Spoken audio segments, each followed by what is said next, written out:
তো নমস্কাৰ, মই মন্টু আপোনালোকৰ কাৰণে এইটো এটা সৰু আপডেট লৈ আহিছো যিসকলে আসাম পুলিচৰ ৰিক্ৰুটমেন্টৰ লগত জড়িত হৈ আছে।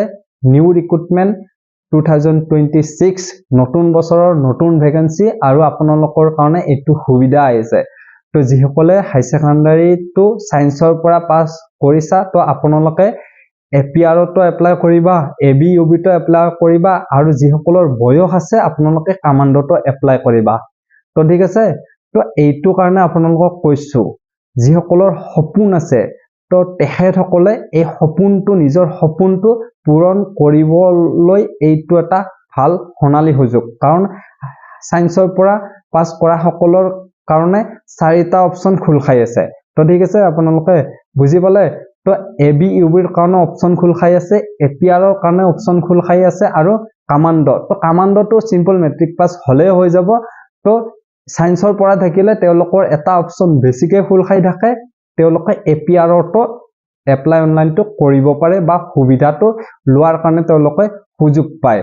তো আপোনালোকে হেইটো বাবে এই 4টা পোষ্টৰ কাৰণে আপোনালোকে এপ্লাই অনলাইনটো কৰি দিয়া আৰু আপোনালোকে প্ৰিপাৰেচন কৰি থকা ৰানিং, লং জাম্প, ৰিটেন আৰু ফাইভাৰ কাৰণে আৰু কমান্ডোৰ খিনি সাইকোমেট্ৰিকৰ কাৰণে আপোনালোকে প্ৰিপাৰেচন এতিয়া কৰি থকা।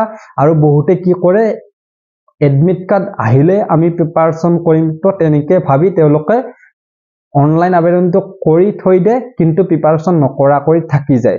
তো তেনেকুৱা কৰিলে নিজৰে মাইনাস পইণ্ট সেইফালে, কাৰণ সেইফালে সময় নাপাবা, প্ৰিপাৰেচন কৰাৰ সময় নাপাবা, ৰিটেনৰ কাৰণে সিলেবাস কভাৰ কৰাৰ সময় নাপাবা।